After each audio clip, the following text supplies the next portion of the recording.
మీ అందరికీ అదేవిధంగా న్యూస్ట్రీమ్ ద్వారా బైబిల్ డాక్టర్ అకాడమీ వెబ్సైట్ ద్వారా చూస్తున్నటువంటి మీ అందరికీ కూడా నా హృదయపూర్వకమైనటువంటి వందనాలు తెలియజేసుకుంటున్నాను. ప్రియమైన దేవుని వల్ల ఈ దినాన మనం ఒక సబ్జెక్టుని నేర్చుకుందాం. ప్రతి ఆదివారం ఒక్కొక్క సబ్జెక్టుగా నేర్చుకుంటూ దేవుని మహిమ కోసం మన జీవితాలను కొనసాగించుకోవాలనేది దేవుని యొక్క నాది ఆలిక. కాబట్టి ఇప్పుడు మేము దేవుని వల్ల కొన్ని నిమిషాలు అందరు నిశ్శబ్దంగా ఉంటే మనము సర్వ పరిపూర్ణత క్రీస్తునందు సంపూర్ణంగా నివసించుచున్నది అనేటువంటి ఒక మంచి సబ్జెక్ట్ని మనం కొన్ని నిమిషాలు ఆలోచిద్దాం, నేర్చుకుందాం. చూసినట్లయితే అపోస్తులైనటువంటి పౌలు గారు కొలస్సీ సంఘానికి లేఖ రాస్తూ 2వ అధ్యాయము 9వ వచనంలో చెప్పబడినటువంటి మాట 2వ అధ్యాయము 9వ వచనం ఒకసారి చదవండి. ఏలయనగా దేవత్వం యొక్క సర్వ పరిపూర్ణత శరీరముగా క్రీస్తునందు నివసించుచున్నది. దైవత్వం యొక్క సర్వ పరిపూర్ణత శరీరముగా క్రీస్తునందు ఏం చేయబడదట? నివసించుచున్నది. బైబిల్లోకెల్లా మనం అనేక లేఖనాలను చూసినట్లయితే సర్వపరిపూర్ణత, సంపూర్ణత ఈ మాటలు ఎక్కువగా మనకు కనిపిస్తాయి. కాబట్టి సర్వపరిపూర్ణత అంటే అది క్రీస్తులో నివసించుతున్నదంట. శరీరముగా క్రీస్తునందు సంపూర్ణముగా మరి ఉన్నది అని చెప్పి పౌలు గారు కొరింథీ సంఘానికి చెప్పినటువంటి లేఖలో మనం చూడగలుగుతున్నాం. ఏలయనగా దైవత్వం యొక్క సర్వ పరిపూర్ణత శరీరముగా క్రీస్తునందు నివసించుచున్నది. యేసుక్రీస్తు లోకంలో శరీరంలో ఉన్నప్పుడు, శరీర రీతిగా ఆయన ఉన్నప్పుడు దైవత్వం యొక్క సర్వ పరిపూర్ణత క్రీస్తులో నివసించుచున్నదని పౌలు గారు చెప్తున్నటువంటి మాటలు మనం చూడగలుగుతున్నాం. ఈ మాటలు ఎక్కడ రాయబడిందో, అసలు ఎందుకు ఈ మాటే వ్రాయబడింది క్రీస్తునందే నివసించుచున్నదని? క్రైస్తవులందరూ కూడా ఏ విధమైనటువంటి క్రైస్తవ జీవితాన్ని కొనసాగిస్తున్నారు, మరి ఎలాంటి జీవితాన్ని కొనసాగించాలో బైబిల్లో రాయబడినటువంటి మరో మాటను చూసినట్లయితే మనకు అర్థమవుతుంది. ఇక్కడ అదే పౌలు గారు ఎబ్రీ సంఘానికి లేఖ రాస్తూ 6వ అధ్యాయము 2వ వచనం నుంచి చదివినట్లయితే మనకు కొన్ని మాటల్లో అర్థమైపోతుంది ఎందుకు రాయించాడు అలా.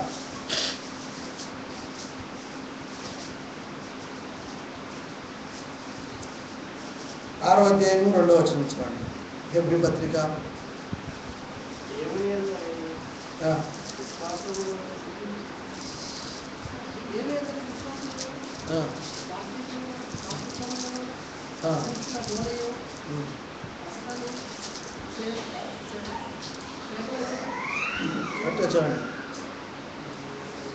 చూడండి. దేవుని యందలి విశ్వాసమును బాప్తిస్మములను గూర్చిన బోధయు హస్త నిక్షేపణమును మృతుల పునరుత్థానమును నిత్యమైన తీర్పును అను పునాది మరలా వేయక. బాప్తిస్మము గురించి అంట, విశ్వాసములను చెప్పుకుంటూ హస్త నిక్షేపణముల గురించి, మృతుల పునరుత్థానముల గురించి ఎప్పుడు మూలోపదేశములను మాని సంపూర్ణుల మగుటకు ఏం చేయాలంట? సాగిపోదము అన్నాడు. ఏం కావాలంటాడు?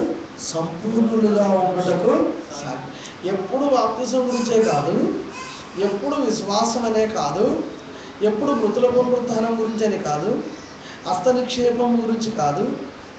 ఇవి మొదటిలోనే మీకు తెలియపరచబడ్డాయి కాబట్టి ఇక అవే బోధించకుండా ఏం చేయాలంటే మనము సంపూర్ణుల మగుటకు సాగిపోవాలి. ఎందుకంటే యేసుక్రీస్తులో ఏముందన్నాడు? యేసుక్రీస్తులో ఏముందంటున్నాడు? సర్వ పరిపూర్ణత, సంపూర్ణత ఇది క్రీస్తులో ఉన్నాయి. కాబట్టి మనము కూడా వీటిని మాని ఏమైపోవాలంటే మనం కూడా సర్వ పరిపూర్ణతలోనికి వెళ్ళిపోవాలి అంటాడు. సంపూర్ణతలోనికి వెళ్ళాలంటున్నాడు, పరిపూర్ణతలోనికి వెళ్ళాలంటున్నాడు. ఎప్పుడు మారు మనసు, విశ్వాసం ఇవే కాకుండా సంపూర్ణత, పరిపూర్ణత వీటిలోనికి వెళ్ళాలి అని అన్నాడు. ఎందుకు వీటిలోనికి వెళ్ళాలి? ఎందుకు వీటిలోనికి వెళ్ళాలి? ఈ పరిపూర్ణత ఎందుకు ఉండాలి? సంపూర్ణత ఎందుకు ఉండాలి అని అంటే క్రీస్తులో ఉన్నాయి కాబట్టి. క్రీస్తులో శరీరముగా దైవత్వం యొక్క సర్వ పరిపూర్ణత శరీరముగా ఆయనలో నివసించింది కాబట్టి క్రీస్తుని ధరించుకున్నటువంటి మనలో కూడా ఉండాలి అంటారు. ఇక పాత నిబంధన కాలంలో నుండి యేసుక్రీస్తు వచ్చినంత వరకు వచ్చినటువంటి ప్రవక్తల యొక్క జీవితాలను చూసినట్లయితే ఒక్కొక్కరిలో ఒక్కొక్క క్యారెక్టర్ కలిగి ఉన్నారు. ఒక్కొక్కరిలో ఒక్కొక్క క్యారెక్టర్ని దేవుడు చూపించాడు. ఒక్కొక్కరిలో ఒక్కొక్క క్యారెక్టర్ ఎలా కలిగి ఉన్నారో అలాంటి క్యారెక్టర్లన్నీ కూడా క్రీస్తులో నివసించినవి అంటాడు. ప్రతి ఒక్కరిలో ఉన్నటువంటి లక్షణాలన్నీ ఒక్కొక్కరిలో ఉన్నట్టుగా మనం చూడగలం. చూద్దాం ఒకసారి. చూసినట్లయితే మోషే గారి విషయంలో ఆలోచించండి. మోషేని దేవుడు ఏమన్నాడు? నా ఇల్లంతటిలో నమ్మకస్తుడు, నమ్మకమైన వాడు అన్నాడు. దావీదు విషయంలో ఆలోచిస్తే దావీదుని ఏమన్నాడు? నా యొక్క ఇష్టాన్ని నెరవేర్చినటువంటి వాడు, నా హృదయానుసారుడు అని. ఇదే విధంగా చూసుకుంటూ పోతుంటే ఒక్కొక్కరిని ఒక్కొక్క లక్షణాలు వారిలో చూపిస్తూ వారి గొప్పతనాన్ని తెలియజేశాడు. వారి గొప్పతనాన్ని. అదేవిధంగా హేబేలు విషయంలో ఆలోచిస్తే శ్రేష్టమైనటువంటి అర్పణ బలి ఇచ్చాడు అన్నాడు. శ్రేష్టమైన బలి. నోవాహు విషయంలో ఆలోచిస్తే ఈ తరములో నోవాహు నీతిమంతుడు. ఈ తరములో నోవాహు ఎలాంటి వాడంట? నీతిమంతుడు. ఇకపోతే అబ్రహాము విషయంలో ఆలోచిస్తే విశ్వాసులకు నిరీక్షణకు ఆధారం లేనప్పుడు నిరీక్షణ కలిగి బ్రతికాడు. ఆయన ఎక్కడికైతే దేవుడు వెళ్ళమని చెప్పాడో ఏమి ఆలోచించకుండా భార్యతో చెప్పి మొత్తం బట్టలు గేట్లు అన్ని మూట చుట్టేసుకొని పాలు తేనెలు ప్రవహించే దేశానికి, వారికి ఇస్తానన్నటువంటి దేశానికి వెళ్ళమని చెప్పాడు. అది ఎక్కడ ప్రభువా, ఏంటి నాయన అని కూడా అడగలేదు, వెళ్ళిపోయాడు. అందుకే ఆయన విశ్వాసులకు తండ్రి అయ్యాడు. అసలు దేవుడు మనల్ని ఎంత గొప్పగా ఉండాలని అనుకుంటాడంటే ఇలాంటి క్యారెక్టర్ కలిగినటువంటి ఆయా భక్తులు, ఆయా ప్రవక్తల జీవితాలను మనకు చూపిస్తూ ఇవన్నిటినీ క్రీస్తులో నెరవేర్పుగా చూపించి క్రీస్తుని ధరించుకొని బ్రతకమన్నాడు దేవుడు. క్రైస్తవులుగా ఉన్నటువంటి మన విషయంలో ఒకసారి ఆలోచిస్తే ఎవరు క్రైస్తవులు? క్రీస్తుని ధరించుకున్నవారు క్రైస్తవులు. క్రీస్తుని ధరించుకోవడం అంటే, క్రీస్తుని కలిగి ఉండడం అంటే, క్రీస్తు యేసులోనికి బాప్తిసం పొందినటువంటి మనము క్రీస్తుని ధరించుకున్నవారు చెప్తాడు. ఒకసారి చూసినట్లయితే గలతీలకు రాసిన పత్రిక అపోస్తలుడైన పౌలు గారు గలతీ సంఘానికి లేఖ రాస్తూ 3వ అధ్యాయము 27వ వచనంలో చెప్తాడు అన్నమాట. క్రీస్తులోనికి బాప్తిస్మం పొందిన మీరందరూ క్రీస్తును ధరించుకొని ఉన్నారు. యూదుడని, గ్రీసు దేశస్థుడని లేదు, దాసుడని చాలు. క్రీస్తుని ధరించుకున్నటువంటి మీరందరూ ఏమైనారట? ఏమైనారన్నాడు? క్రీస్తు యేసులోనికి బాప్తిసం పొందిన మీరందరూ క్రీస్తుని ధరించుకొని ఉన్నారు. క్రీస్తుని ధరించుకొని ఉన్నారు అని అంటే క్రైస్తవులుగా మార్చబడ్డారు. క్రైస్తవులుగా మార్చబడ్డారు. క్రైస్తవుడుగా మార్చబడినటువంటి నీలో ఎవరుండాలి? క్రీస్తుని ధరించుకున్నాం కాబట్టి క్రీస్తుని కనపరచాలి. పౌలు గారు అన్నారండి, జీవించువాని ఇక మీదట నేను కాను కానీ క్రీస్తు యేసే నాలో. అంటే ఆయన క్రీస్తుని ధరించుకున్నాడు కాబట్టి, ఆయన క్రీస్తుని ధరించుకుని క్రీస్తు యేసులోనికి బాప్తిసం పొందిన మనందరం క్రీస్తుని ధరించుకున్నాం కాబట్టి, ధరించుకున్న మనందరం ఎవరిని కనపరచాలంటే క్రీస్తుని కనపరచాలి. క్రీస్తుని కనపరచాలి ప్రేమ దేవుని వల్ల. కాబట్టి పౌలు గారు అంటున్నాడు, ఇదిగో నేను క్రీస్తు యేసుని పోలి నడిచినట్లయితే మీరు నన్ను పోలి నడచండి. ఇక మీదట జీవించువని నేను కాదు, క్రీస్తు యేసే నాలో జీవిస్తున్నాను. యేసు క్రీస్తే ఆయనలో జీవిస్తున్నానని యేసుని ధరించుకున్నటువంటి అపోస్తుడైన పౌలు గారు చక్కగా చెప్పగలుగుతున్నారు. అయితే అందరిలో ప్రవక్తలలో ఉన్నటువంటి జీవితాలన్నీ ఒక్కొక్కరిలో ఒక్కొక్క లక్షణాన్ని దేవుడు మనకు చూపించినట్టుగా మనం బైబిల్ గ్రంథంలో చూడగలం. ఆదికాండము చూడండి, ఆదికాండము 4వ అధ్యాయం 3-4 వచనాలు.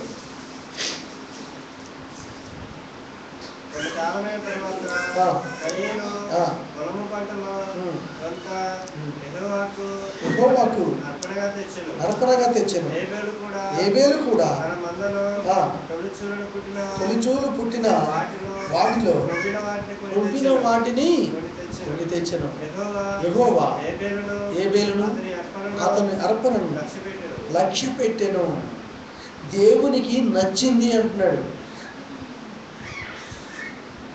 యెహోవాకి ఇచ్చినటువంటి అర్పణ, హేబేలు ఇచ్చినటువంటి అర్పణ దేవునికి ఏమైందంట? నచ్చింది, ఇష్టమైంది, మంచిది దేవునికి ఇచ్చాడు అంటున్నాడు. ఇకపోతే విశ్వాసుల జాబితాలు ఎక్కడ రాయబడ్డాయి అంటే, అపోస్తలుడైన పౌలు గారు హెబ్రీ సంఘానికి లేఖ రాస్తూ 11వ అధ్యాయంలో పరిశుద్ధాత్మ ప్రేరణ ద్వారా రాసినటువంటి మాటల్లో మాటను చూస్తే, అక్కడ కూడా హేబేలు గురించి చెప్తున్నటువంటి మాట 11వ అధ్యాయం 4వ వచనం చూడండి. ఎలాంటి బలి అంటున్నాడంటే శ్రేష్టమైనటువంటిది ఇచ్చాడట. శ్రేష్టమైనటువంటిదా? విశ్వాసమును బట్టి హేబేలు కయీను కంటే శ్రేష్టమైన బలి దేవునికి అర్పించెను. శ్రేష్టమైనటువంటి బలి అర్పించాడంటే దేవుడు అతన్ని అర్పణను గూర్చి సాక్ష్యమిచ్చుచున్నాడు. చాలా ఎలాంటి బలి ఇచ్చాడంట? శ్రేష్టమైనటువంటి బలి ఇచ్చాడు. ఆయనలో ఒక క్యారెక్టర్ను చూపిస్తున్నాడు. బలులు ఇచ్చుటలో శ్రేష్టమైనటువంటి బలి ఇచ్చిన వాడిగా హేబేలు విషయంలో దేవుడు ఆయన సాక్ష్యం ఇస్తున్నాడు ప్రియులారా. ఈ విధంగా ఒక్కొక్కరిలో ఒక్కొక్క క్యారెక్టర్ను చూపిస్తున్నాడు పరలోకమందున్న కన్న తండ్రి. అదేవిధంగా మనం ఇంకా చూసినట్లయితే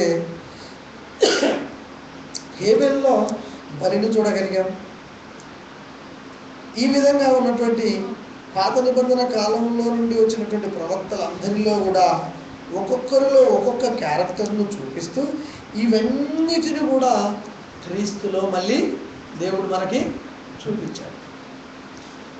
ప్రతి వారిలో ఉన్నటువంటి క్యారెక్టరు మళ్ళీ దేవుడు ఎక్కడ చూపించాడంటే యేసు క్రీస్తులో మనకి కనపరుస్తున్నాడు. మరో మాట చూద్దాం. మనం చాలా లేఖనాలు రాశాను, అవన్నీ మనం ఒక్కొక్కటి పరిశీలనలోకి తీసుకుందాం. ఆదికాండంలో చూసినట్లయితే ముందుగా చెప్పారు నోవాహు ఈ తరములో నీతిమంతుడు అనేటువంటి మాట. మరి ఎక్కడ రాయబడింది? నోవాహును గురించి చూద్దాం. ఆదికాండం 7వ అధ్యాయం 1వ వచనం చూడండి. యెహోవా ఈ తరము వారిలో నీవే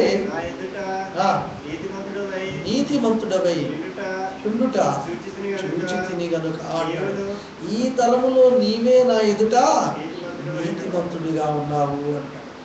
ఏ తరములో? నోవాహు గారు ఉన్నటువంటి తరములో దేవునికి ఆ తరములో నీతిమంతుడంటే ఒక నోవాహే కనిపించాడు. ఎందుకు? ఆ ఉన్నటువంటి ప్రాంతం అంతా పాపముతో నిండిపోయి దేవుని ఎడల లక్ష్యం ఉంచక దేవుణ్ణి ధిక్కరిస్తూ దేవుని కొరకు జీవించినటువంటి ప్రజలందరూ కూడా దేవుడు అందరినీ హతమార్చినట్టుగా మనం చూడగలం. నోవాహుకు దేవుడు చెప్పగానే ఆయన ఏం చేశాడు? వాడను సిద్ధపరిచాడు. చెప్పిన దాన్ని విన్నాడు, ప్రకటించమని చెప్పిన మాటను ప్రకటించాడు. ఎవరు విననొల్లక అందరూ కూడా ఏమైపోయారు? లయమైపోయారు, చనిపోయారు, నీటిలో మునిగిపోయారు. చెప్పగానే ఓడను కట్టాడు, తన ఇంటిని చక్కబెట్టుకొని తన ఇంటి వారందరిని కూడా నోవాహు రక్షించుకున్నాడు. దేవుని మాట ఎడల లక్ష్యం ఉంచాడు నోవాహు.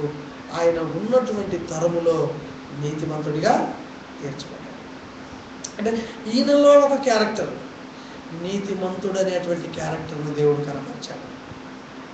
అంటే ఒక్కొక్కరిలో ఒక్కొక్క క్యారెక్టర్ని పాత నిబంధన కాలంలో ఉన్నటువంటి ప్రవక్తలలో, భక్తులలో దేవుడు కనపరిచినట్టుగా మనం చూడగలుగుతున్నాం. కాబట్టి ఇంకా చూసినట్లయితే అబ్రహాము గురించి మనం మాట్లాడుకున్నట్లయితే, అబ్రహాం గురించి దేవుడు కూడా చెప్తూ ఏమంటాడంటే, విశ్వాసులకి ఆయన ఎవరంట? తండ్రి అంటాడు. ఎందుకు విశ్వాసులకు తండ్రి అనేది మనం ఇంతకుముందు చూసాం. అక్కడ ఏప్రిల్కి రాసిన పత్రికలో 11వ అధ్యాయము 7-8 వచనాలు చూడండి.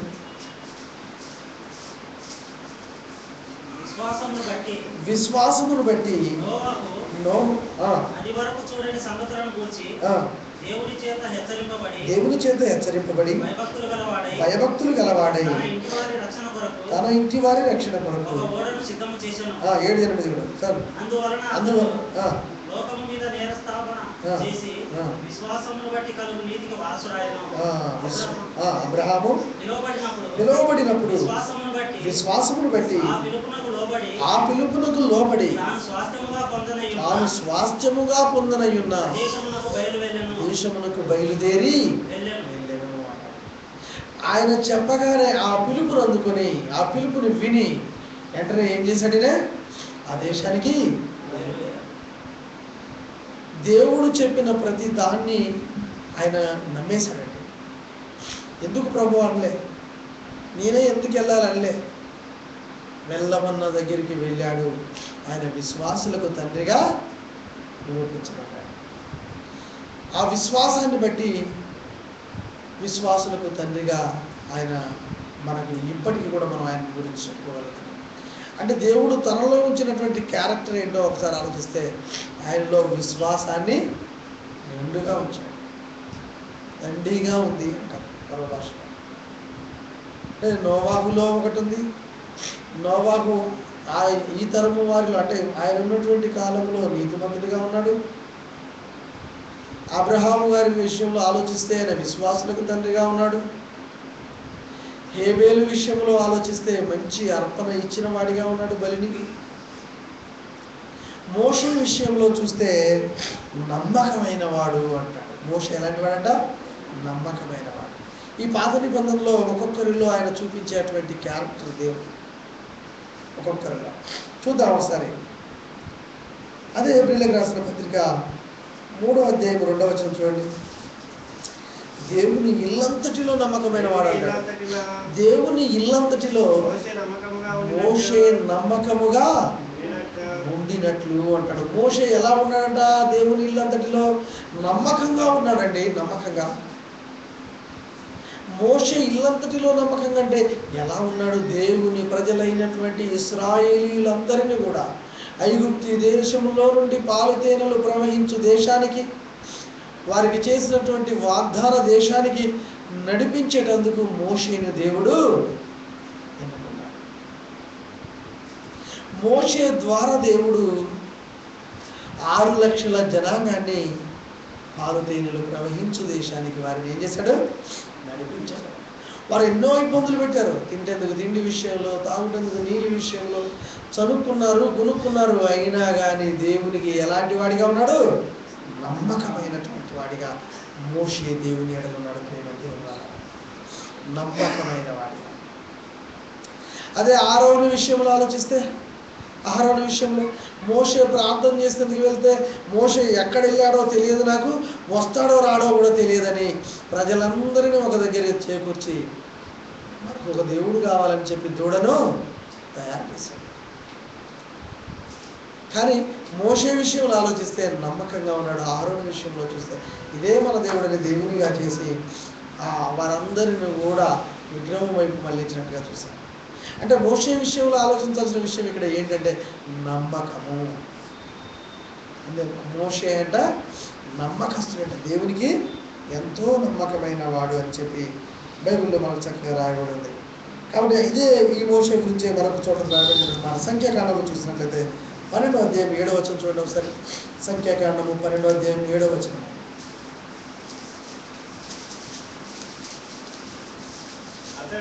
అతడు నా ఇల్లంతటిలో నమ్మకమైన వాడు, నేను దర్శనమిచ్చి చాలండి. మోషే అంటే తన ఇల్లంతటిలో ఎలాంటి వాడంట? నమ్మకంగా ఉన్నటువంటి వాడు, దేవునికి నమ్మకమైన వాడు, దేవునికి నమ్మకమైన వాడు. ఈయనలో ఉన్నటువంటి క్యారెక్టర్ అదైతే. మరొకరిలో చూసినట్లయితే మనము దావీదుని గురించి చూద్దాం. ఒకసారి దావీదుని గురించి చూద్దాం. ఒక్కొక్కరిలో ఎలాంటి క్యారెక్టర్ దేవుడు మనకు కనపరిచాడో వారు కూడా ఆ క్యారెక్టర్ని తన జీవితాల్లో ఎలా కనపరుచుకున్నారో మనం ఆలోచిస్తే దాన్ని బట్టి దేవుడు ఆనందించాడు, సంతోషించినట్టుగా మనం చూడగలుగుతున్నాం. అపోస్తుల కార్యాలు 13వ అధ్యాయం 22-23 వచనాలు చూడండి. దావీదుని గురించి చెప్తున్నటువంటి మాటలు, ఆయన ఉద్దేశించి మాట్లాడుతున్నటువంటి మాటలు, ఆయన దేవుని యొక్క ఉద్దేశాలన్నిటిని కూడా నెరవేర్చాడు అని చెప్తున్నాడు.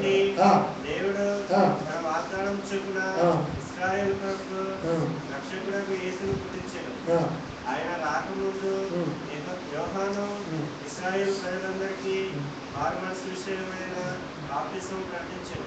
ఎక్కడ చదువుతున్నాం? అపోస్తుల కార్యాలు 22-23 ఉందా? 13వ అధ్యాయం చూసారా? 13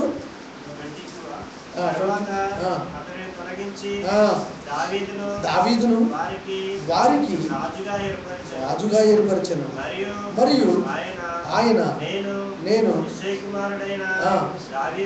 దావీదును కనుగొంటిని, అతడు నా ఇష్టానుసారుడైన మనుషుడు. చాలా దావీదును గురించి దేవుడు ఇస్తున్నటువంటి సాక్ష్యం, దావీదులో ఉన్నటువంటి క్యారెక్టర్ను దేవుడు చూపిస్తున్నాడు మనకి.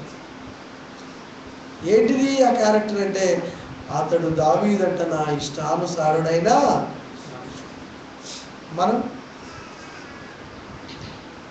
మనం దేవునికి ఇష్టానుసారమైన మనుషులుగా ఉన్నామా? దావీదుని ఇష్టానుసారమైన మనుషుడు అన్నాడు. అందుకే ప్రియమైన దేవుని వలన ప్రవక్తలందరిని గురించి దేవుడు ఒక్కొక్కరిలో చెప్తూ అదేవిధంగా యోబుని గురించి చెప్పాడు. యోబుకు ఉన్నటువంటి సహనముల గురించి కూడా మనకు తెలియజేసినటువంటి మాటలను మనం చూడగలం.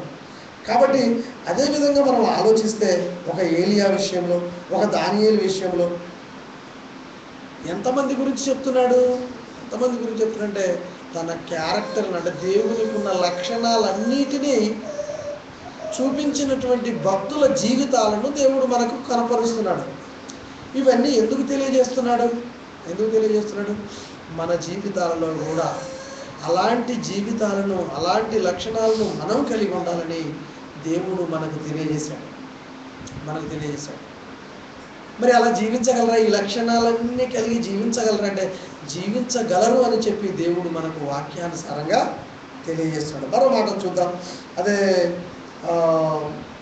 యోబు యొక్క సహనాన్ని గురించి మనం ఆలోచిస్తే యాకోబు గారు రాసినటువంటి పత్రిక 5వ అధ్యాయం 10వ వచనం చదవండి.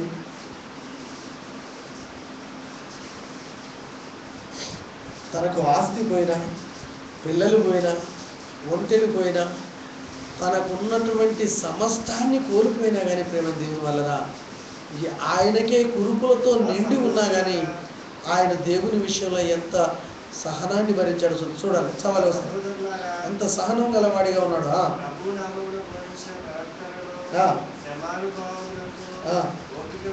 ఓపికతో సహించిన వారిని యోబు యొక్క సహనమును గూర్చి వింటిరి. చాలండి. యోబు యొక్క సహనముల గురించి మీరు విన్నారు కదా అంటాడు. ఎలాంటి సహనము, ఎంత ఓపిక, ఎన్ని కోల్పోయాడండి. మనకి ఏదైనా చిన్నది ఏదైనా కోల్పోయామంటే ఏమంటాం? దేవుని దేవుడే లేడండి, దేవుడే లేడు. ఇంతకాలం భక్తి చేశాను, దేవుడు నాకేం చేశాడు? నాకు నష్టమే తప్ప లాభం ఏమీ లేదంట. అంటారా లేదా? నష్టమే తప్ప లాభమే ఉందండి. దేవుడు నన్ను చూడలేదు, నాకు కావాల్సిందని ఏది ఇవ్వలేదు, మా తండ్రిని చంపేశాడు అన్నా కదా. మా తండ్రి చనిపోవడానికి మరి దేవుడే బాగు చేయలేదు కాబట్టి దేవుడే కారణం అంట. ఏదైనా శ్రమ వచ్చింది, కష్టం వచ్చింది అని అంటే అది ఎందుకు వచ్చింది అనేటువంటి ఆలోచన మనిషి చేయడు, కానీ దేవుడే చేశాడని మాత్రం దేవుని మీద ముందే ఏమంటే నెట్టేస్తాడు. వెంటనే దేవుని మీద నెట్టేస్తారండి. కానీ యోబు మాత్రం అలా నెట్టలేదు పిల్లరా. యోబు మాత్రం అలా చేయలేదు. ఆయన ఎంత సహనం గలవాడిగా ఉన్నాడో బైబిల్లో చక్కగా రాయబడింది. అసలు ఎంత అద్భుతమైనటువంటి మాట చూడండి. ఇలాంటి యోబు లాంటి క్యారెక్టర్ కావాలనుకుంటాడు. ఆయనలో ఒక క్యారెక్టర్ని దేవుడు చూపించాడు. తను కలిగినటువంటి తన జీవితాన్ని దేవుడు కనపరుస్తున్నట్టుగా మనం చూడగలుగుతున్నాం. అదేవిధంగా చూసినట్లయితే ఏలియాను చూడండి ఒకసారి. రోషము గలవాడిగా ఉన్నాడు. దానియేలు ప్రార్థన పరుడిగా ఉన్నాడు. చూద్దాం ఒకసారి. యాకోబు గారు రాసిన అదే పత్రిక 5వ అధ్యాయం 17వ వచనం. ఏలియా మన వంటి స్వభావం గలవాడైనా, చదవండి. ఏలియా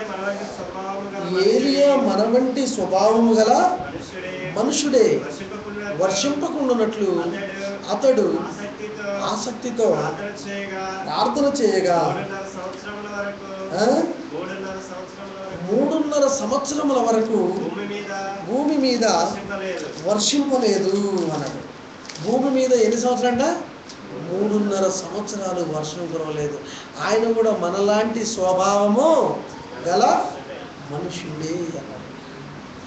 అంటే మనం కూడా అలా ప్రార్థించగలమంటే ప్రార్థన చేయగలం. ఆయనకు ఉన్నటువంటి పౌరుషం కలిగి మనం దేవుని విషయంలో జీవించగలమంటే జీవించగలం. దేవుని విషయంలో ఉండాలి నీకు పౌరుషం.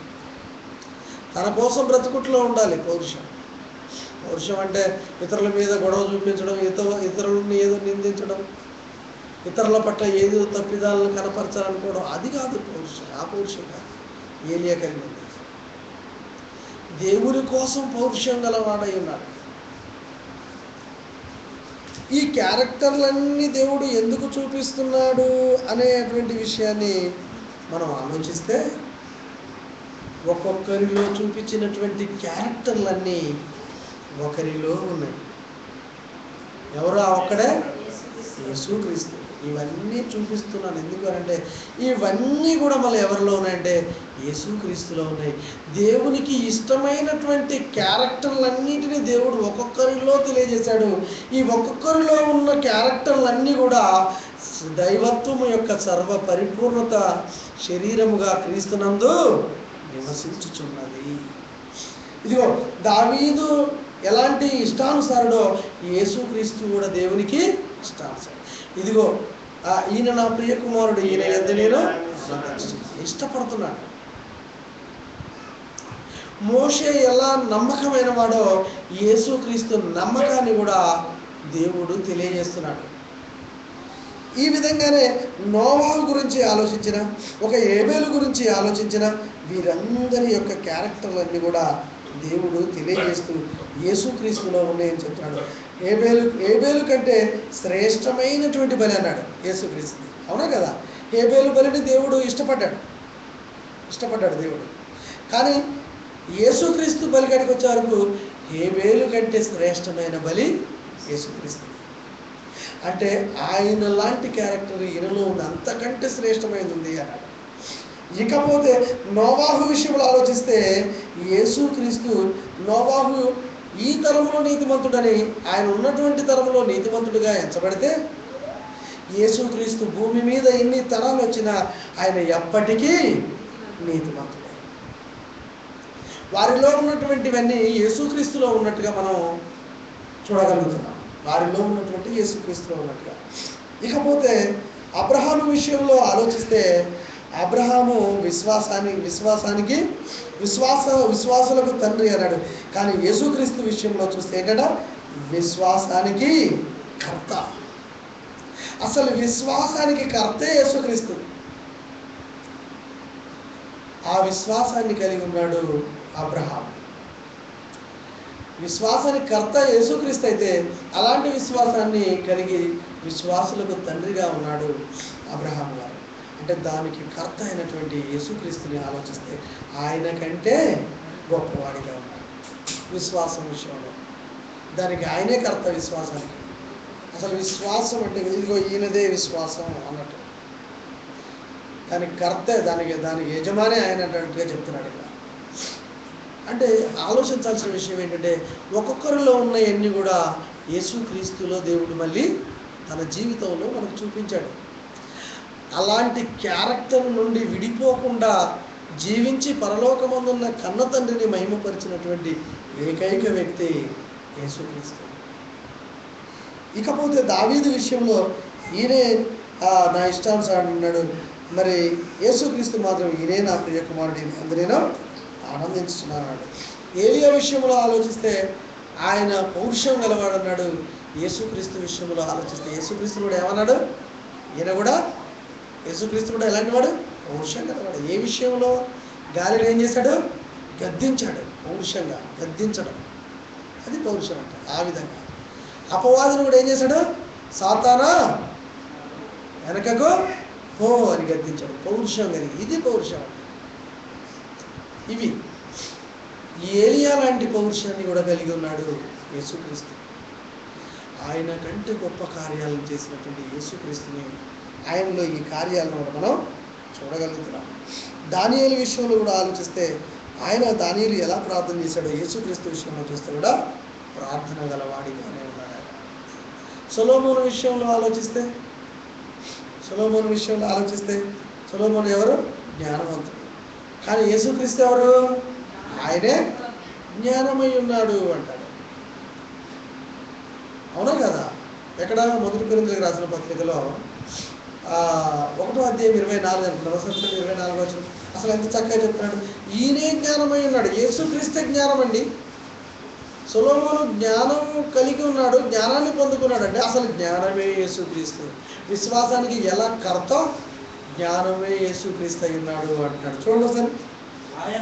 ఆయన యూదులకు ఆటంకముగాను అన్యజనులకు వెర్రితనముగాను ఉన్నాడు.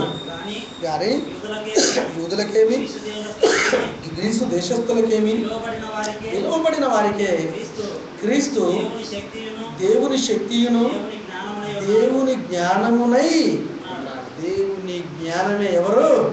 యేసుక్రీస్తు. దేవుని జ్ఞానమే యేసుక్రీస్తు.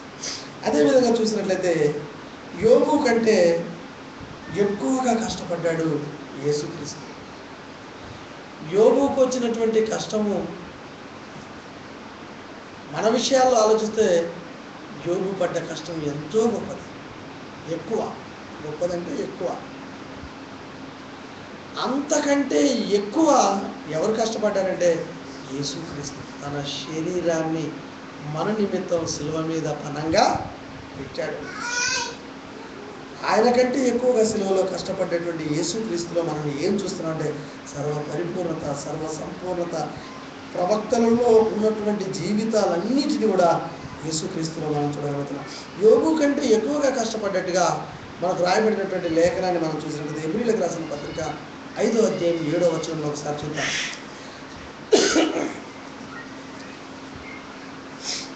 చూడండి ఒకసారి. శరీరధారి అయిన దినములలో మహారోదనముతోను కన్నీళ్లతోను తన్ను మరణము నుండి రక్షింపగలవానికి ప్రార్థనలను యాచనలను అర్పించి అన్నాడు. శరీరధారి అయి ఉన్న దినములలో ఆయన ఎలా ఉన్నట? రోదనముతోను, మహారోదనముతోను, కన్నీటితోను తన్ను రక్షించగలవానికి ఏం చేశాడు? ప్రార్థనలను యాచనలు చేశాడు. అంటే యోబు కంటే ఎక్కువగా ఇక్కడ యేసుక్రీస్తు కష్టపడ్డట్టుగా మనం చూడగలుగుతాం. ఎక్కువగా ఆయన సహించినట్టుగా చూడగలుగుతున్నాం. సహనాన్ని, ఆయన కంటే ఎక్కువ సహనం. దావీదు దేవుని గురించి, ఆయన నీతిని కనపరుచుకున్నట గురించి, నీతిని ఆయన కలిగినటువంటి జీవితాన్ని కనపరచుటకు ఆయన జీవితంలో ఎన్ని కష్టాలు వచ్చినా సహించాడు. కానీ యేసుక్రీస్తు సహించినటువంటి, భరించినటువంటి ఆ యొక్క బలియాగాన్ని ఆలోచిస్తే ఆదాము నుండి ఆరిన నేలపైకి వచ్చినటువంటి కోటాను కోట్ల ప్రజలు యేసుక్రీస్తు పడినటువంటి ఆ యొక్క కష్టంలో, ఆ బలియాగంలో, ఆయన సహించినటువంటి ఆ సహనములో అందరి రక్షణ అనేది ఉంది. అర్థమైందా మీకు? యేసుక్రీస్తు సహించింది ఒక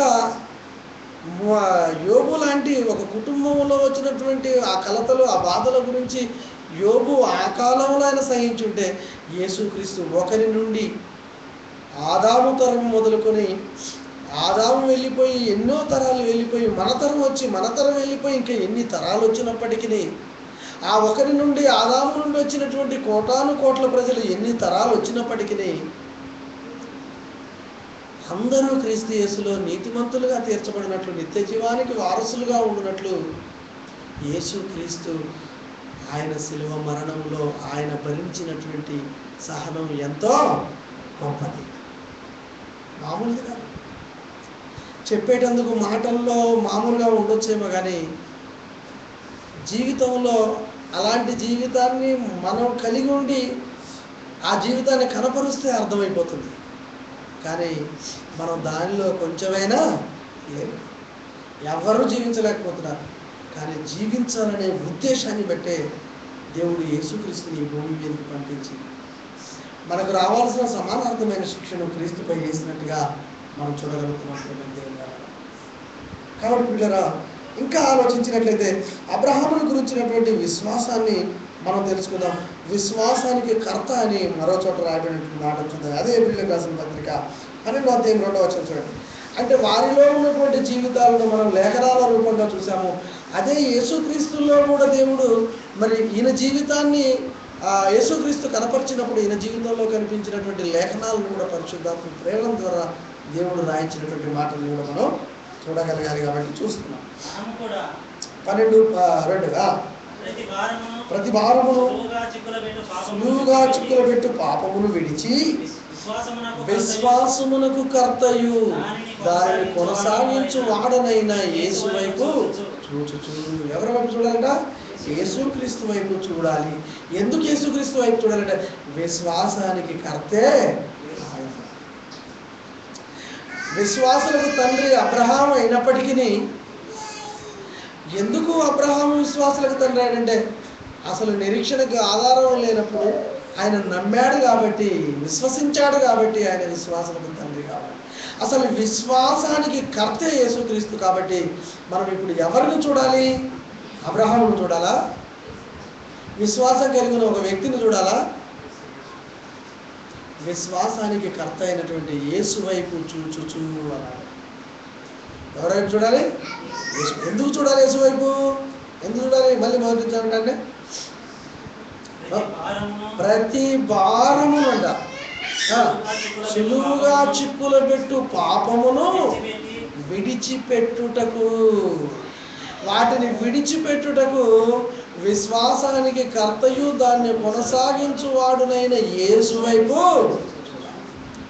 ఎందుకంటే వీటినన్నిటినీ విడిచిపెట్టాడు యేసుక్రీస్తు. ఆయనలో ఇవి లేవు కాబట్టి నువ్వు ఆయన వైపు చూసినట్లయితే సులువుగా పెట్టేటువంటి పాపాన్ని చిక్కులో పెట్టుకుంటా పాపములో పడిపోతావు. ఆ పాపములో పడిపోకుండా ఉండాలంటే నువ్వు ఎవరి వైపు చూడాలి? యేసు వైపు చూడాలి.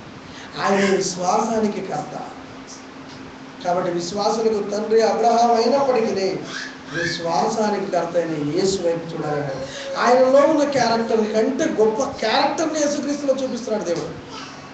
ఒక్కొక్కరిలో ఉన్న క్యారెక్టర్ కంటే యేసుక్రీస్తులో గొప్ప క్యారెక్టర్ని దేవుడు చూపిస్తున్నట్టుగా మనం ఇక్కడ చూడగలుగుతున్నట్టు దేవుడు. అందుకే సర్వ పరిపూర్ణత శరీరమందు క్రీస్తులో నివసించుచున్నది అన్నాడు. ఇకపోతే ఏలియా లాంటి స్వభావం ఇంతకుముందు చెప్పాను. మార్కు సువార్త 4:39 చూడండి.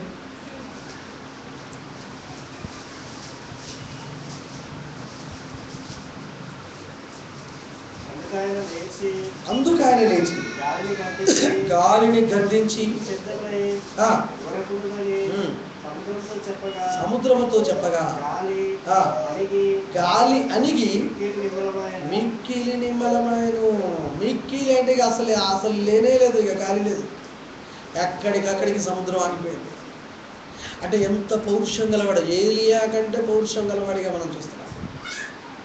ఒక అబ్రహాము విషయంలో కూడా ఆలోచిస్తే అబ్రహాము జీవించినటువంటి జీవితం, విశ్వాసం కలిగి ఉన్నటువంటి జీవితం మనం చూడగలుగుతున్నామే తప్ప అలాంటి అబ్రహాము మళ్ళీ పుట్టాడు అని చెప్పగలం ఎవరైనా? చెప్తారా? అబ్రహాము పుట్టాడండి, అప్పుడు ప్రారంభంలో ఉన్నటువంటి అబ్రహాము, విశ్వాసులకు తండ్రి అయినటువంటి అబ్రహాము మళ్ళీ ఇప్పుడు పుట్టాడని ఎవరైనా చెప్పుకోవాలరా? ఆ పేరు పెట్టుకున్న వాళ్ళని చూడగలం. మన చర్చిలోనే ఉన్నారు అబ్రహాం గారు కదా, పేరు పెట్టుకున్నాడు. అబ్రహాం అని పేరు పెట్టుకున్న వాళ్ళని చూస్తున్నాం, కానీ అబ్రహాము గారే పుట్టారని మాత్రం మనం చెప్పలేము. అంటే అబ్రహాములో ఉన్నటువంటి విశ్వాసము మనలో ఉండాలి. పేరు పెట్టుకోవడమే కాకుండా ఆ జీవితాన్ని కూడా మనలో కనపరచాలి. ఒక జైలుకి వెళ్ళండి, లేదా ఇంకెవరైనా చెడ్డ పేరు కలిగినటువంటి వారు, చెడు చేసినటువంటి వారి పేర్లను తెలుసుకోండి. ఎక్కడ పోయి చూసినా కానీ దావీదని, మోషే అని ఎవరి పేర్లు ఉంటాయి? క్రైస్తవుల పేర్లు ఉంటాయి. అందరు క్రైస్తవుల పేర్లే ఉంటాయి. అంటే మన వాళ్ళే దేవుని క్యారెక్టర్, గొప్ప గొప్ప ప్రవక్తల పేర్లు పెట్టుకున్నటువంటి వారిలో క్యారెక్టర్ ఉండదు, కానీ పేరు ఉంటుంది పిల్లలు. కానీ అందరిలో ఉన్నటువంటి ప్రవక్తలలో, అందరిలో ఉన్నటువంటి క్యారెక్టర్లను దేవుడు యేసుక్రీస్తులో చూపించాడు. ఎందుకు యేసుక్రీస్తులో చూపించాడంటే అందరి కోసం బలైన యేసుక్రీస్తులా మనం జీవించాలని, యేసుక్రీస్తు లాంటి జీవితాన్ని మనం కలిగి ఉండాలని దేవుడు 66 పుస్తకాల్లో తన జ్ఞానాన్ని పెట్టాడు. వ్యక్తుల్ని చూడొద్దు, అబ్రహాం లాంటి వ్యక్తిని చూడొద్దు, మోషే లాంటి వ్యక్తిని చూడొద్దు, దావీదు లాంటి వ్యక్తిని చూడొద్దు. ఇలాంటి వ్యక్తుల్ని కాదు చూడడం, కానీ వారిలో ఉన్నటువంటి క్యారెక్టర్లన్నిటినీ యేసుక్రీస్తులో చూపించాడు. యేసుక్రీస్తులో ఉన్నటువంటి క్యారెక్టర్ మనం కలిగి ఉండాలనే, అందుకే యేసుక్రీస్తునందు బాప్తిసం పొందిన మీరందరూ క్రీస్తుని ధరించుకొని ఉన్నారంటే, క్రైస్తవుడుగా ఉన్న నీవేం చేయాలంటే క్రీస్తుని కనపరచాలి. క్రీస్తుని కనపరచాలి. నీ జీవితంలో ఒక క్రీస్తు కనిపించాలి. అందుకే పౌలు అన్నాడు, ఇక మీదట జీవించుమని నేను కాదు, క్రీస్తు యేసే నాలో జీవించున్నాను. మొదటిగా అందుకే మాట చెప్పాడు. యేసుక్రీస్తు జీవించాలి నీలో. అంటే ఆయన మాటలు నీలో ఇమిడి ఉండాలి. ఆయన మాటలే నీ జీవితాల్లో కనపరచబడుతుండాలి. నీ క్యారెక్టర్ అంతా క్రీస్తు వల్ల కనపరచబడాలి. ఎవరిలో కనపరచబడుతుంది? ఎవరిలో కనపరచబడుతుందా? ఎవరి గురించో ఎందుకు, మనలో ఉన్నటువంటి మనమే ప్రశ్నించుకోవాలి. ఒకవేళ లేదా సరి చేసుకుంటేందుకు ప్రయత్నించాలి. ఎప్పటికీ సరికాదు. సరి చేసుకున్న నీవు మళ్ళీ దాని వైపు మళ్ళించబడకుండా ఉండాలి, చూసుకోవాలి. ఒకసారి తప్పు చేసావు, ఓకే, తెలుసుకున్న వాక్యాన్ని, అమ్మో ఇది తప్పు, చేయకూడదు, ఇలా మాట్లాడకూడదు అని నువ్వు తెలుసుకున్నటువంటి నీవు అలా మళ్ళీ మాట్లాడకూడదు. అప్పుడు నువ్వు సరి చేసుకున్నట్టు, అప్పుడు నువ్వు క్రీస్తు యేసులో నీ బాప్తిసం పొందిన నీవు క్రీస్తుని ధరించుకొని తనని కలిగి నువ్వు జీవిస్తున్నటువంటి విధానం, అలా జీవిస్తే దేవుడు నీ యందు ఆనందిస్తాడు, నీ యందు దేవుడు సంతోషిస్తాడు. దేవుడు కోరుకునేది అదేనండి. దేవుడు కావాలనుకుంది అదే, మన జీవితంలో చూడాలనుకున్నది. దేవుడు మన జీవితంలో చూడాలనుకుందే అది. మరికొన్ని మాటలను త్వరగా చూద్దాం. యోహాను గారు రాసిన సువార్త 4వ అధ్యాయం 34-35 దావీదు కంటే గొప్పవాడిని అని చెప్పుకున్నాడు. దావీదు కంటే గొప్పవాడికి కనిపిస్తాడు ఇక్కడ.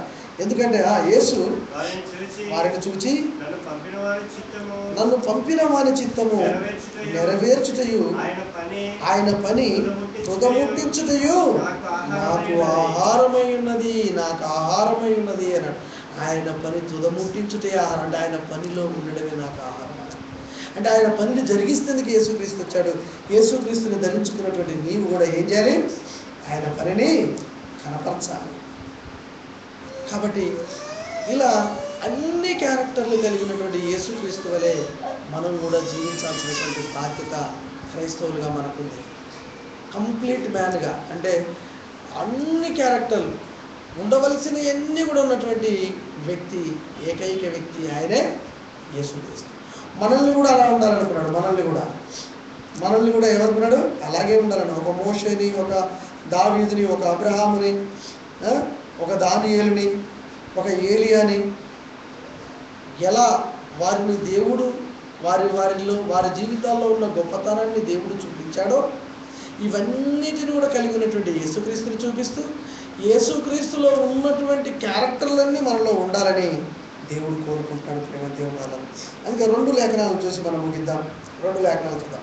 ఎఫెసీయులకు రాసిన పత్రికలో 4:11 చెప్తున్నాడు. 4:11 అపోస్తలుడైన పౌలు గారు ఎఫెసీ సంఘానికి లేఖ రాస్తూ 4:11 చెప్తున్నాడు. ఎలా ఉండాలని మన క్యారెక్టర్ని కోరుకుంటాడో చూడండి. ఎందుకు దేవుడు మరి మనం క్రీస్తుని ధరించుకున్న మనము క్రీస్తు వలనే ఉండాలనేటువంటి విధానాన్ని బట్టి దేవుడు రాయించిన మాటలు మనం చూస్తే మనకు అప్పుడైనా మార్పు రావాలి. మనందరము విశ్వాస విషయంలోను దేవుని కుమారుని గూర్చిన జ్ఞాన విషయంలోను ఏకత్వము పొంది సంపూర్ణ పురుషుల మగు వరకు, ఎప్పటి వరకు? సంపూర్ణ పురుషుల మగు వరకు అనగా క్రీస్తునకు కలిగిన సంపూర్ణతకు సమానమైన సంపూర్ణత కలవారమగు వరకు ఆయన ఇలాగు నియమించెను. సంపూర్ణ పురుషులం కావాలట. క్రీస్తుల్లో మనం సంపూర్ణం కావాలి. అందుకే మనల్ని ఇలాగు నియమించాడు యేసుక్రీస్తునందు. అందరిలో ఉన్నటువంటి అన్ని క్రీస్తులో పెట్టి క్రీస్తులా మనం జీవించాలని క్రీస్తు యేసులోనికి బాప్తిసం పొందిన మనందరం క్రీస్తుని ధరించుకున్నాం. మనం ఎలా జీవిస్తున్నాం? సంపూర్ణ పురుషుల మగు వరకు ఆయన మన గురించి చూస్తున్నాం. అలా ఉన్నామా లేవా మనకు మనమే ప్రశ్నించుకోవాలి. కాబట్టి ఇంకా మరో మాట చూద్దాం. సమయం ఎక్కువది. 15వ వచనం చివరి భాగంలో చూడండి. అక్కడే 4వ అధ్యాయం 15 చివరి భాగంలో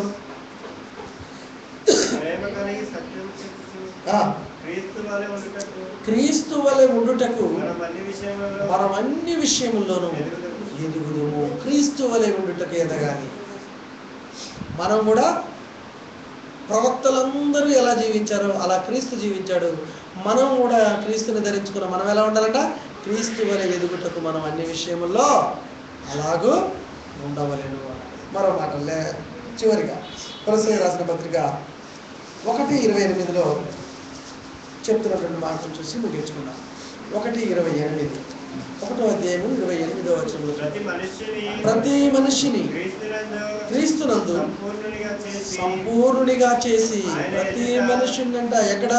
క్రీస్తునందు సంపూర్ణునిగా చేసి ఆయన ఎదుట నిలవబెట్టవలెనని సమస్త విధములైన జ్ఞానముతో మేము ప్రతి మనుషునికి చెప్పుచు ప్రతి మనిషినికి బోధించుచు ఆయనను ప్రకటించుచున్నాము.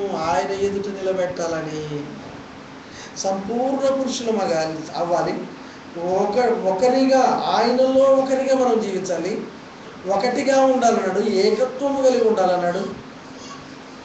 అందుకే పౌలు గారు అన్నారు, ఇక మీదట జీవించమని నేను కాదు, క్రీస్తు యేసే మనలో యేసుక్రీస్తు జీవిస్తున్నాడా? మనం ఇలాంటి క్యారెక్టర్స్ కలిగి ఉన్నామా? పేరు పెట్టుకున్నంత మాత్రాన నీకు పరలోకం లేదు. పేరు పెట్టుకున్నంత మాత్రాన. విశ్వాసులకు తండ్రి అబ్రహాము విశ్వాసులకు తండ్రిగా ఉన్నాడు. మనం అవిశ్వాసులకి మాదిరిగా ఉంటున్నాం కదా. అలాంటి జీవితం ఉండకూడదు. నిన్ను చూస్తే క్రీస్తుని చూడాలి. నిన్ను చూస్తే క్రీస్తు కనపరచబడాలి. నేను బైబిల్ ట్రైనింగ్ చేసేటప్పుడు ఒక వ్యక్తి పాట పాడాడు. ఓ సోదరుడు, కలనైన మెలకువగా నేను నిన్నే చూస్తే ఎదురైన ప్రతివారు నన్ను నీవే అనుకున్నారు అని పాడాడు. ఈ మాట అసలు మర్చిపోవట్లేదు. 14 సంవత్సరాలు అయింది అప్పుడు చేసిన ట్రైనింగ్. కలనైన మెలకువగా నేను నిన్నే చూస్తే, ఎప్పుడూ నిన్నే ధ్యానిస్తున్నాను, నిన్నే చూస్తున్నాను, నీ మాటలే నాలో ఉంటే నాకు ఎదురైన ప్రతివారు నన్ను నీవే అనుకుంటున్నారయ్యా. పౌలు గారు చెప్పారు, జీవించువని నేను కాదు, క్రీస్తు యేసే నాలో జీవిస్తున్నాను. అలాంటి జీవితాన్ని మనం కలిగి ఉన్నాము. కలిగి ఉన్నట్లయితే పిల్లరా, ఖచ్చితంగా పరలోకం మనది. పేరు పెట్టుకున్నంత మాత్రాన, క్రైస్తవులుగా జీవిస్తున్నంత మాత్రాన పరలోకానికి వెళ్తామని గ్యారెంటీ లేదు. కానీ యేసుక్రీస్తులో ఉన్న క్యారెక్టర్లన్నీ మనలో ఉంటాయి. అపోస్తలుల్లో ప్రవక్తల్లో ఉన్నటువంటి క్యారెక్టర్లు క్రీస్తులో ఎలా మనం చూడగలిగామో, క్రీస్తుని ధరించుకున్న మనం క్రీస్తు వలె జీవించాలి. కాబట్టి మనలో ఆ క్యారెక్టర్లు పౌలు వలె కనపరిస్తే పరలోకానికి మనం ఖచ్చితంగా వెళ్తాం. దాని నుండి మనల్ని ఏ అపవాది మనల్ని ఎడబాపదని మనం రూఢిగా నమ్మి క్రీస్తు యేసుని ధరించుకుంటూ నిత్య జీవానికి వారసులుగా జీవించాలని ప్రభువుని పెట్టవచ్చు. కొద్ది మాటలు ముగిస్తున్నాం, ప్రార్థన చేసుకున్నాం. Thank you. ప్రార్థన.